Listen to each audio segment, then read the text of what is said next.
चलो भाई, एक बात बताओ। जय हिंद बच्चों, कैसे हैं आप सभी? डिफेंस के बच्चों अब कमर कस लो। अब एक क्वेश्चन नहीं कराऊंगा। अब मैंने क्या किया, आपके एक तरफ से सारे चैप्टर ले रहा हूं, और हर चैप्टर में जितने भी कॉन्सेप्ट होते हैं टाइप बाय, पिछले 15 वर्षों में आपका कोई भी प्रीवियस ईयर क्वेश्चन आया होगा उस कॉन्सेप्ट पर, तो वो मैं सब यहां करा दूंगा। मेरे ऑफलाइन के सभी बच्चे एक ही बात कहते हैं, सर काश ऑर्डर ऑफ मैट्रिक्स जो कॉन्सेप्ट है इस पर जो भी पीवाईक्यू आए हो एक जगह हो, तो सर हम लोगों का कॉन्फिडेंस अच्छा हो जाए। क्योंकि हम एक learn math with sir Rishabh Pandey sir show चला रहे हैं, उस पर live mathematics by Rishabh Pandey sir YouTube channel पर आप देख रहे होंगे। वहां मैं जैसे अगर ऑर्डर ऑफ मैट्रिक्स है तो इसका पूरा कॉन्सेप्ट पढ़ा रहा हूं, और एनसीईआरटी के जो उम्दा बेस्ट एग्जाम्पल है वो मैं करा ही रहा हूं। अब बची कमी क्या कि सर उसके साथ साथ प्रीवियस ईयर हो जाए, तो ठीक है, वो लर्न मैथ शो के द्वारा मैं कॉन्सेप्ट कवर करा दे रहा हूं, और बचे इसके प्रीवियस ईयर क्वेश्चन। तो ऑर्डर और मैट्रिक्स पर पिछले 15 वर्ष में अगर एक भी सवाल आया होगा तो मैंने 5 घंटे की मेहनत करके वो यहां पर लिख दी। तो देखते हैं ऑर्डर ऑफ मैट्रिसेस। आप व्यू की कोट पर सवाल देखते हैं, तो आप भी की कोट क्या होती है, जैसे अगर ए लिखा हुआ है m क्रॉस n, तो ये आप व्यू का ऑर्डर होता है। पहला वाला बताता है रो पंक्ति के बारे में, और दूसरा वाला बताता है कॉलम के बारे में, स्तंभ के बारे में, सीधी सी बात। अब वो सवाल ये दिया है, इसका ईयर है 2021, एनडीए 2021 में ये सवाल उन्होंने पूछ लिया बच्चों। जो भी सवाल 2020 से पहले हैं वो अग्निवीर वाले बच्चों के लिए, आईसीजी वाले बच्चों के लिए बिल्कुल इंपॉर्टेंट है, बिल्कुल इंपॉर्टेंट सवाल है, कतई आप गलती मत कर जाना। 20 के बाद काफी टिपिकल सवाल आने लगे, तो जब टिपिकल सवाल आने लगे रिसेंटली 22, 23, 24 में, तो वो सवाल तो स्पेशली एनडीए वालों के लिए उतने, जैसे ये अग्निवीर में भी आ सकता है। How many matrices are possible, different order की, डिफरेंट ऑर्डर की कितनी मैट्रिसेस बन सकती हैं। लेकिन एक सेट है जिसके जितने भी एलिमेंट हैं वो प्राइम नंबर है, लेकिन 30 से कम है। तो 30 से कम प्राइम नंबर कौन सा होता है? देखिए 1 प्राइम नंबर नहीं है। प्राइम नंबर वो जो कम से सिर्फ 2 संख्याओं से डिवाइड हो पूरे, एक 1 से और एक खुद से। अगर 2 प्राइम नंबर है तो 1 और 2 से डिवाइड होता है। 1 प्राइम नंबर इसलिए नहीं, सिर्फ 1 से ही तो होता है, और तो किसी से होता नहीं। 3 प्राइम नंबर है क्योंकि 1 से और 3 से डिवाइड होता है। 4 प्राइम नंबर नहीं है। क्यों नहीं है? 1 से भी होता है, 2 से भी होता है, और 4 प्राइम नंबर के सिर्फ 2 फैक्टर होते हैं, सिर्फ और सिर्फ 2, इससे ज्यादा ना इससे कम। तो वो कौन कौन से नंबर होंगे?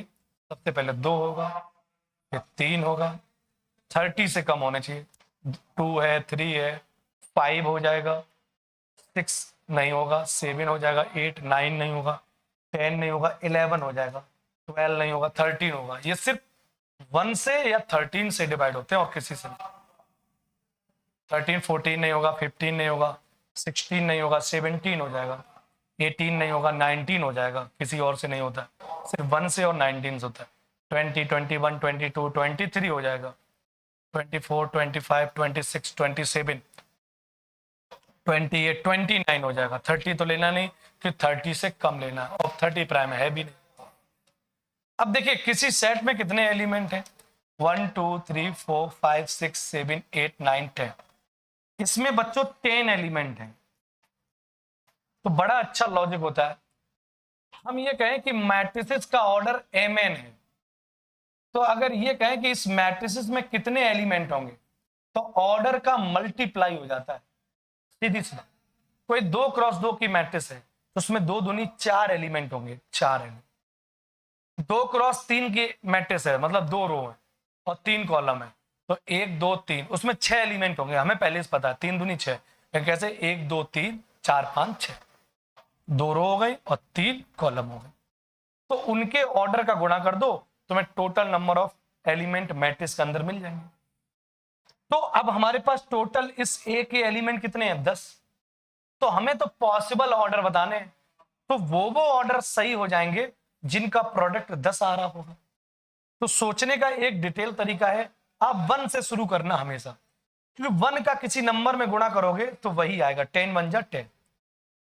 फिर आप उसको पलट दो, तो 10 गुणा 1 भी ले सकते हैं, तो 1 गुणा 10 की भी मैट्रिक्स हो सकती है, 10 गुणा 1 ऑर्डर की भी मैट्रिक्स हो सकती है। उसके बाद 2 के साथ कोई नंबर लगाओ जो 10 आ जाए, लग जाएगा। 1 के बाद 2, 2 गुणा 5। अब पलटा कर दो, उल्टा पलटा कर दो, तो 5 गुणा 2, 4 तो मैट्रिक्स बन चुकी है। अब 3 के साथ कोई नंबर ऐसा है 10 आएगा? नहीं आएगा। 4 के साथ कोई नंबर है? नहीं है। 5 जरूर है, लेकिन 5 आ चुका है। 5 और 2 6 नहीं है, 7 नहीं है, 8 नहीं है, 10 जरूर है, लेकिन 10 आ चुका है, और उसका उल्टा भी आ चुका है। अब कोई नहीं मिलेगा। तो ऐसे 4 पॉसिबल ऑर्डर हो जाएंगे, सी ऑप्शन आपका सही हो जाएगा। अब दूसरी एक जुगाड़ देखो, जुगाड़ हमारी बड़े माहिर है, अगर जुगाड़ से काम करोगे तो मौज आ जाएगी गुरु। अब ऐसे भी अपने देश में जुगाड़ का ही सारा खेल है। कैसे? आप उस नंबर को लिख लो और उसके प्राइम फैक्टर करो। तो इस नंबर के प्राइम फैक्टर कौन से होंगे? सिर्फ प्राइम, 2 × 5, ये भी प्राइम, वो भी प्राइम। पीपी मेथड बोलते हैं हम ऑफलाइन में अपनी क्लास में, पीपी मेथड के नाम से मेरे बच्चे याद रखते हैं। पीपी, और पीपी पर पावर कितनी है? मान लो इस पे 1, इस पे 1, तो इसकी जुगाड़ सबसे अच्छी है, जो पावर हो उसमें 1 जोड़ दो और गुणा कर दो। जो पावर हो, जो भी पावर हो, अगर 2 होती तो 1 जोड़ना एक ही है। शर्त यह है कि जो भी पावर है उसके साथ जोड़ना एक ही है। अगर यहाँ 3 लिखा होता तो 3 + 4 लिखा होता 4 +, अब 1 1 लिखा तो 1 + 1 1 +, ये 2 2 दूनी 4। देखो आ गया कि नहीं? सिंपल सी बात है। तो ऐसी कितनी संभव आव्यूह बनेगी, कितनी भिन्न भिन्न कोटियों के ऐसे कितने आव्यूह संभव हैं, आव्यूह संभव हैं जिनके सारे अवयव 30 से लघु अभाज्य संख्या है। तो ऐसी 4 पॉसिबल मैट्रिक्स बनेंगी जिसमें 10 एलिमेंट होंगे और उनके ऑर्डर एक, और कौन कौन से ऑर्डर होंगे तो वो फिर ऐसे आपको काम करना ही पड़ेगा। लेकिन ये कितनी मैट्रिक्स ऐसी बनेंगी, तो इस जुगाड़ से आंसर आ सकता है 4। कौन कौन से ऑर्डर होंगे तो ये वाले। ठीक है, अब चलते हैं साहब अगले सवाल पे। ये भी ऑर्डर ऑफ मैट्रिक्स से संबंधित ही सवाल है, कोई बहुत दिक्कत नहीं। एनडीए 2012 में ये पूछा गया था। एयरफोर्स में तो तुरंत आना ही है ऐसे सवाल, सिंपल है। पुराने वाले ओल्ड एनडीए क्वेश्चन जो है अब अग्निवीर आईसीजी वगैरह में पूछे जाते हैं। कह रहा कि which of the following statement is correct, कौन सा स्टेटमेंट करेक्ट है? तो भाई अगर थ्योरी ना पढ़ी हो तो लर्न मैथ शो लाइव में जाना, सिस्टेमेटिक सारी थ्योरी वाली क्लासेस पढ़ी, वहां जाके पढ़ लो, वहां जाके पढ़ लो। कह रहा है कि प्रत्येक शून्य आव्यूह वर्ग आव्यूह होती है, जितनी भी जीरो मैट्रिक्स होती है क्या स्क्वायर मैट्रिक्स होती है? तो थोड़ा सा सेंस दे रहा हूं।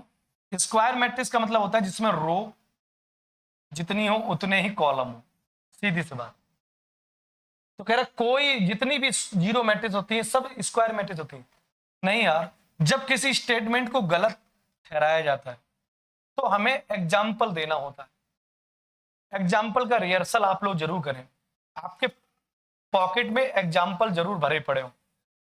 ये लो हमने एग्जाम्पल दे दिया, ये इसमें 2 रो है, 2 रो और 3 कॉलम है।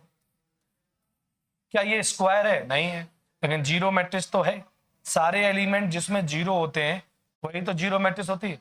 लो गुरु, हमारे पास एग्जाम्पल मिल गया, तो ये स्टेटमेंट जिसने भी महोदय ने लिखा कट दो, खत्म कर दो, फेंक दो, गलत बात लिख। गंदी बात को अपने पास नहीं रखते।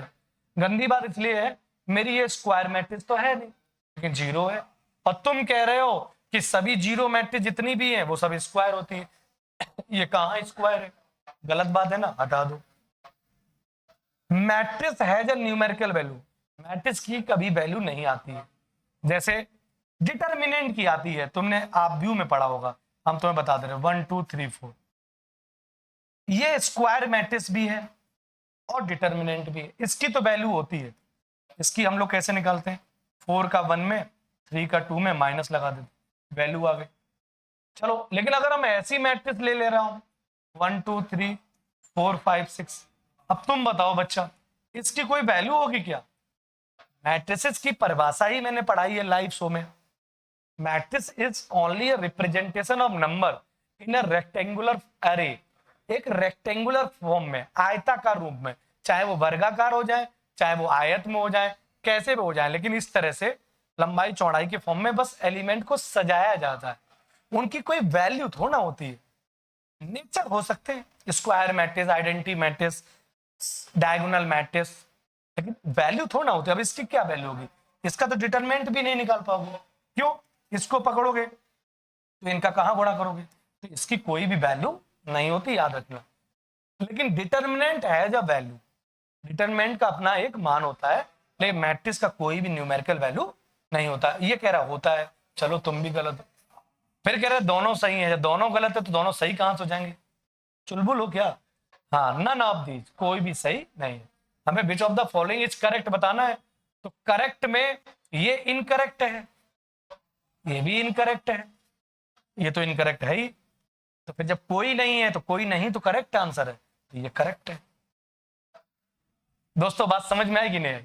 प्यार से समझा रहा हूं। तो ये भी तो ऑर्डर पे ही डिपेंड कर रहा था। देखो आपके सर कितनी मेहनत कर रहे हैं। डिफेंस का एक एक बच्चा, कसम खा लो, गांव गांव कस्बे कस्बे उन गरीब बच्चों के पास, जो बच्चे भी आर्मी में जाना चाहते हैं, उनकी क्या कमी है, क्या कसूर है? तो मेरी जो मेहनत है, मेरा जो बच्चे मेरे पढ़ने वाले हैं, उनका सिलेक्शन जरूर होगा, बहुत फायदा मिलेगा। बस आप मेरी क्लासेस को हर बच्चों तक पहुंचाना जरूर, हर एक बच्चों तक मेरी क्लासेस पहुंचा दीजिए। सोचो एक चैप्टर, उस चैप्टर में भी एक कॉन्सेप्ट, और उस कॉन्सेप्ट में कितने सवाल आए, वो मैं करा रहा हूं ढूंढ ढूंढ के। जरूर मेरी हेल्प करिए, सपोर्ट करिए, और बच्चों बच्चों तक मेरी क्लासेस पहुंचे। Thank you so much. मिलते हैं अब ऑर्डर ऑफ मैट्रिक्स के बाद। अगला कॉन्सेप्ट है अलजेब्रा ऑफ मैट्रिसेस। उस पर तो बहुत सवाल आए हैं, तो उस पर सवाल भी ज्यादा होंगे, इस पर सवाल खत्म हो गए, इस पर सवाल खत्म हो गए। ठीक है, थैंक यू सो मच बच्चों। जय हिंद, भारत माता की जय।